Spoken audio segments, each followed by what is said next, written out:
आप देख रहे हैं सोशल और आज हम आपको भगत सिंह और उनके शादी ना करने के फैसले के बारे में कुछ बातें बताएंगे। भगत सिंह को हम सब उनके महान बलिदान और इंडिपेंडेंस मूवमेंट में उनके कंट्रीब्यूशन के लिए जानते हैं। वो महज 23 साल के थे जब राजगुरु और सुखदेव के साथ वो देश के लिए हंसते हंसते फांसी चढ़ गए। इतनी छोटी सी जिंदगी में इतने बड़े कामों को अंजाम देने के लिए भगत सिंह ने अपनी तैयारी बचपन से ही शुरू कर दी थी। जब भगत सिंह का जन्म हुआ तो उनके पिता उस वक्त ब्रिटिश हुकूमत के खिलाफ प्रोटेस्ट करने के जुर्म में जेल में थे।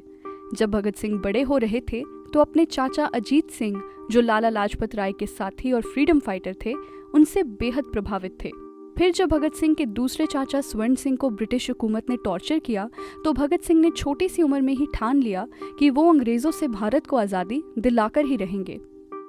भगत सिंह जब 4th स्टैंडर्ड में थे तो उन्होंने अपने कुछ क्लासमेट से पूछा कि वो बड़े होकर क्या बनेंगे। तो एक ने कहा डॉक्टर, दूसरे ने कहा गवर्नमेंट ऑफिसर, फिर किसी ने कहा कि मैं तो बड़ा होकर शादी करूंगा। तब भगत सिंह ने कहा कि शादी कौन सा बड़ी बात है, वो तो कोई भी कर सकता है।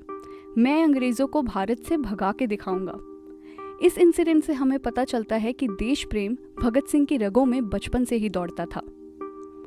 अक्सर भगत सिंह की ज़िंदगी पर बनी फिल्मों में हमें देखने को मिलता है कि भगत सिंह की एंगेजमेंट होती है और वो अपनी मंगेतर से मिलते भी हैं।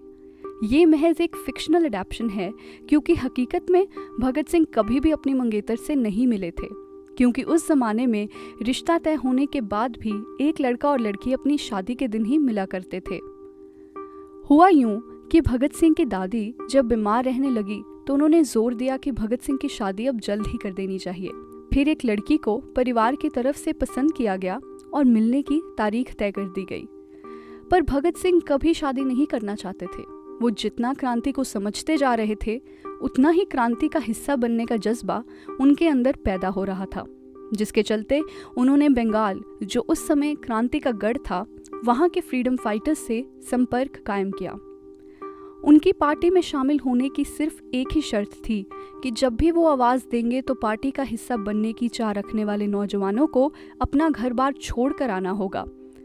ऐसे में जब भगत सिंह को बुलावा आया तो वो अपने होने वाली मंगेतर के परिवार से मिलने की तय तारीख से पहले ही अपना घर छोड़कर लाहौर चले गए और उसके बाद क्रांतिकारी गतिविधियों में जुड़ गए।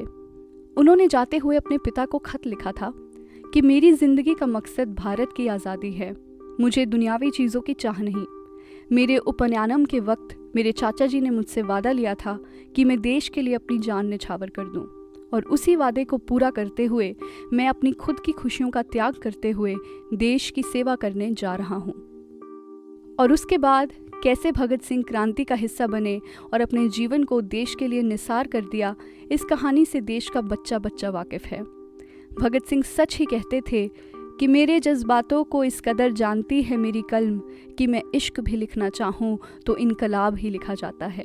और शायद इसीलिए वो मौत को अपनी महबूबा और आज़ादी को अपनी दुल्हन कहते थे। Now that's a wrap on this video. I hope आप भगत सिंह और उनके शादी ना करने के फैसले को बेहतर समझ पाए होंगे। ऐसी और भी इन्फॉर्मेटिव वीडियोस के लिए देखते रहिए सोशल, हर उस चीज़ के लिए जो आप जानना चाहते हैं।